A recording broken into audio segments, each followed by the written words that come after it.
Gbagbo là, il faut que tu entendes. Vous savez, chers frères, depuis un certain moment, nous entendons parler de réconciliation. Mais il est important de leur dire qu'il ne peut pas avoir de réconciliation sans les gens qui sont ici en France, en Allemagne, en Angleterre, un peu partout. Parce qu'il ne faut pas oublier que ceux qui parlent de réconciliation sont les mêmes qui nous ont agressés à Paris. Quand ils parlent de réconciliation, ils parlent entre eux à Abidjan. Mais ils oublient qu'en France ici, ils ont blessé des femmes, ils ont blessé des garçons, ils ont agressé, ils ont cassé des voitures, ils ont fait n'importe quoi, même agressé un ambassadeur. Mais quand ils parlent de réconciliation, c'est comme si c'est seulement... Allô? Quand ils parlent de réconciliation, c'est comme si c'est seulement en Côte d'Ivoire. Et parler de réconciliation, on ne peut pas parler de ça en omettant celui-même, comme disent les Djis, qui a sacrifié son âme pour la Côte d'Ivoire. C'est pour ça que nous ne pouvons pas être d'accord avec un certain schéma sur la réconciliation. Ce n'est pas parce que nous sommes contre la réconciliation. Et ça, je vais le dire à la CPI. Parce que quand ils s'asseyent dans leur petit bureau, ils disent que si Gbagbo Laurent sort, parce que les Dramane Ouattara, c'est leur travail, de voyager un peu partout et raconter au monde entier que la sortie de Gbagbo Laurent est synonyme de déstabilisation de la Côte d'Ivoire. Mais je veux les rassurer et leur dire que la sortie de Gbagbo Laurent est synonyme de stabilité en Côte d'Ivoire. Parce que c'est lui la paix. C'est Gbagbo Laurent la stabilité. C'est Gbagbo Laurent le calme ivoirien. C'est Gbagbo Laurent l'entraide, la fraternité, l'amitié, l'amour pour son prochain. Ça, le président Gbagbo Laurent l'incarne. C'est pour ça qu'on doit refuser tout schéma qui met Gbagbo Laurent de côté. Ils peuvent décider tout ce qu'ils veulent à la CPI. Mais comme nous sommes aussi ce que nous sommes, nous tenons à ce que le président Gbagbo Laurent soit dehors. Parce que sans Gbagbo, on ne peut pas parler de réconciliation. Nous ne faisons pas de la libération de Gbagbo Laurent un préalable, mais c'est indispensable.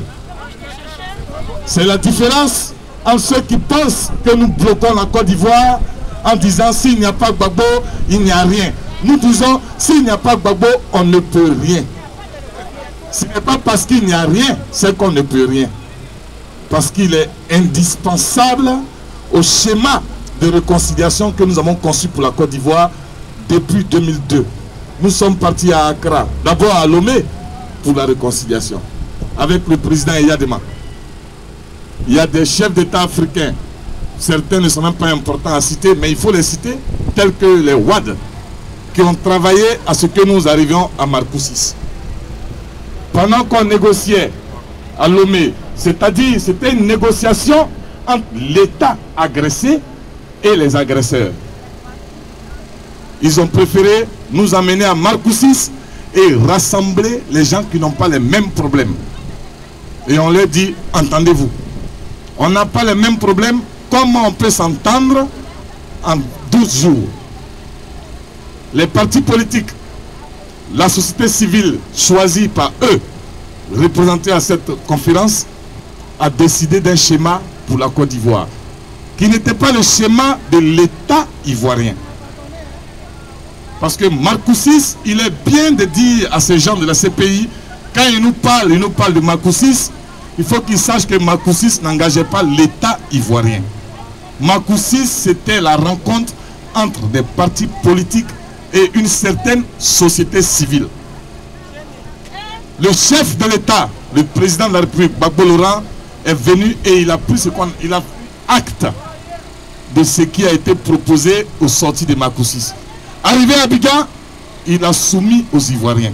Les Ivoiriens n'ont pas accepté. Ce n'est pas Gbagbo qui a dit que Marcoussis ne va pas marcher en Côte d'Ivoire. Ce sont les Ivoiriens qui ont dit, parce que Gbagbo a consulté toute la société ivoirienne pour leur présenter le schéma de Marcoussis.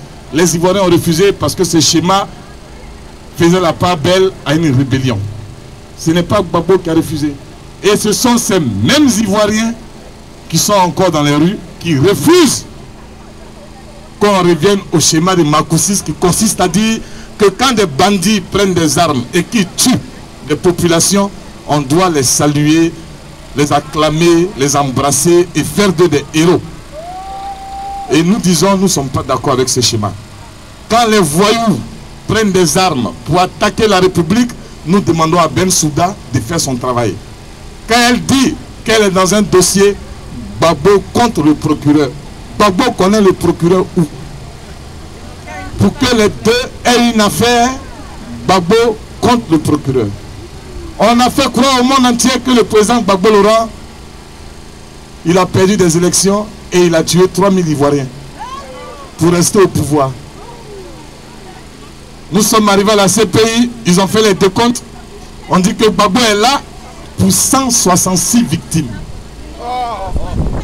C'est-à-dire, il y a 3000 morts et Gbagbo Laurent est vraiment...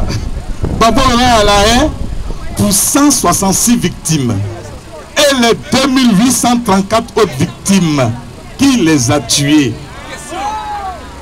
C'est ce que nous demandons à Fatou Bensouda, au procureur adjoint McDonald. Il faut qu'il nous donne la réponse. Qui a tué 2834 personnes en Côte d'Ivoire selon les schémas qui consistent à dire qu'il y a eu 3000 morts? Mais je vais rassurer la CPI et leur dire que les 3000 morts, c'est 3000 morts à Djokwe en 4 jours. Ce ne sont pas les victimes de la crise ivoirienne, parce qu'en Côte d'Ivoire, il y a eu plus de 75 000 morts en 3 semaines. Parce que les gens qui sont descendus du nord jusqu'à Abidjan avaient un schéma. Massacrer tout sur le passage jusqu'à arriver à Abidjan. C'est ce qu'ils ont fait. Aujourd'hui, ils ont un autre problème. Comment on va quitter Abidjan pour retourner d'où on vient? Parce que les gens qu'ils ont massacrés en partant, les rescapés sont encore dans les mêmes villages. Il n'y a pas deux routes. C'est la même route que tu as pris pour venir, tu vas prendre pour retourner. Voici leur problème. Je voudrais dire à mes frères que nous ne sommes pas dans des carnavals. C'est vrai que certaines personnes nous voient danser dans Paris, mais c'est une façon pour nous d'exprimer certaines choses. On exprime certaines colères en dansant. Pour dire que danser est mieux que de faire palabre. Sinon, en temps normal, quand nous on vient ici, là, d'autres vont déjà tout casser ici. Mais comme on n'est pas comme ça, nous on vient, on danse. Pour leur dire, nous ne sommes pas ce qu'ils ont toujours essayé de présenter de nous. Nous sommes un peuple civilisé. Nous sommes des gens de qualité. Nous sommes des hommes et des femmes d'honneur. C'est pour ça que nous bravons le froid, l'hiver, la pluie, la neige, la grêle, pour être dans les rues, pour revendiquer une seule chose, c'est la justice. Que justice soit rendue en Côte d'Ivoire, nous demandons cela à la Cour pénale internationale. Qu'il puisse rendre justice au peuple de Côte d'Ivoire. Quand il y a 3000 victimes et que Gbagbo Laurent est à la CPI pour 166 victimes, il faut quand même qu'on puisse avoir honte de dire qu'on va ouvrir un procès pour crimes de guerre, crimes contre l'humanité, alors qu'il y a 2834 victimes qui n'ont pas encore de propriétaires. Quels sont les propriétaires des 2834 victimes? C'est ça notre problème. Si nous sommes dehors, il faut que chacun de nous comprenne que nous sommes dehors parce que nous sommes là pour parler de justice. Nous ne sommes pas là pour dire Gbagbo doit sortir ici pour aller prendre le pouvoir en Côte d'Ivoire. Gbagbo a déjà le pouvoir. Gbagbo a le pouvoir parce que le pouvoir, ce n'est pas être assis dans un bureau. Le pouvoir, il est dans le peuple. C'est vous, c'est moi, c'est nous qui constituons le pouvoir. Et Gbagbo, il est en nous. C'est pour ça que notre problème, ce n'est pas le pouvoir.